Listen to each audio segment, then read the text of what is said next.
Welcome to another Sneaky Link Inmate update. Please be sure to like and share if you care. Also, make sure you hit that notification bell to subscribe and turn on your notification for more. First, we're going to talk about Shane Tamura, 27. This summer, he drove from Las Vegas to New York City with an assault rifle back in July, shooting four in a Park Avenue skyscraper before killing himself. Tamura, a formerly high school football player who did not play in the NFL, opened fire in a building where the American Football League headquarters is located, but he took the wrong lift and went to a different part of the building. In notes left at the scene, Tamura reportedly blamed the NFL for concealing defects of CTE and asked for his brain to be studied. CTE can only be diagnosed post-mortem. His alleged suicide note said, "Study my brain, please." According to a senior official who spoke to ABC News. "I'm sorry," he also wrote.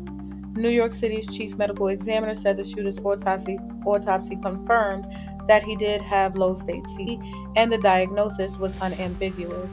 The disease around CTE is evolving, the medical examiner said. It is associated with symptoms including memory loss, depression, and progressive dementia. The physical and mental manifestations of CTE remains a study. But we do know now that this young man was suffering from the effects, and how much of that affects caused what happened or what he did on this day still remains unclear.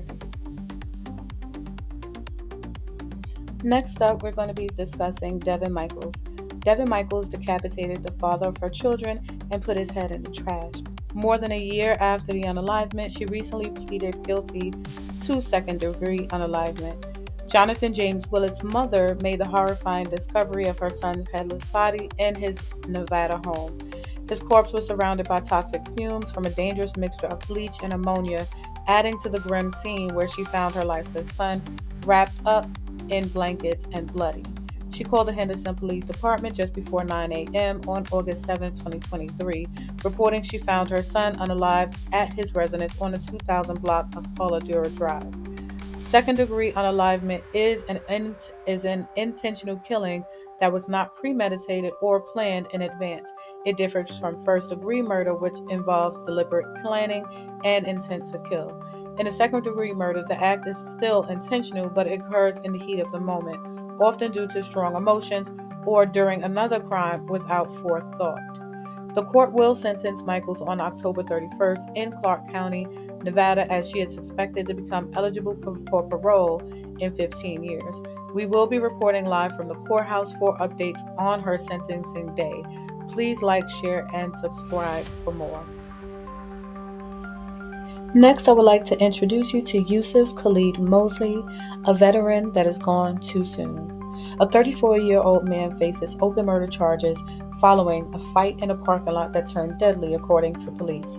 Investigators were able to locate Pierce, and he was booked into the Clark County Detention Center on charges of open murder with a deadly weapon. The incident occurred just before 12:30 a.m. on September 6.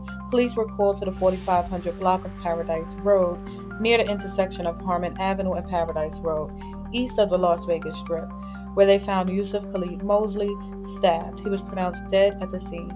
Isaiah Pierce was taken into custody by police on September 21st. He was booked into the Clark County Detention Center for open murder with a deadly weapon. We will be following this case from the courtroom with live updates. Please stay tuned for more. And for the final update in this video, we're going to be talking about Duane Keffe D.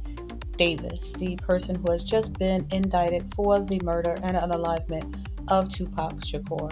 Homicide detective has spent nearly 3 decades investigating who was behind Tupac Shakur's murder during a drive-by shooting on the Las Vegas Strip September 7, 1996. After decades of frustration for those who wanted justice for the beloved rapper, authorities announced a Clark County grand jury has handed down a murder indictment for Duane Keffe D. Davis. He has been charged with 1 count of open murder, use of a deadly weapon with a gang enhancement. At 60 years old, Davis is said to be the last living suspect in the case. Davis was a leader of the Southside Compton Crips gang when he planned his revenge against Shakur, police said.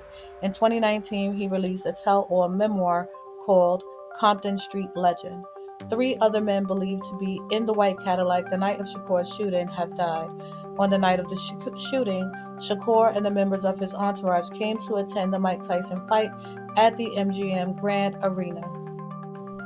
Surveillance footage shows that Shakur and Knight beating up his nephew, and the fight stopped by the hotel employees. News of the fight got back to Davis, and police said he started hatching a plan to get his revenge.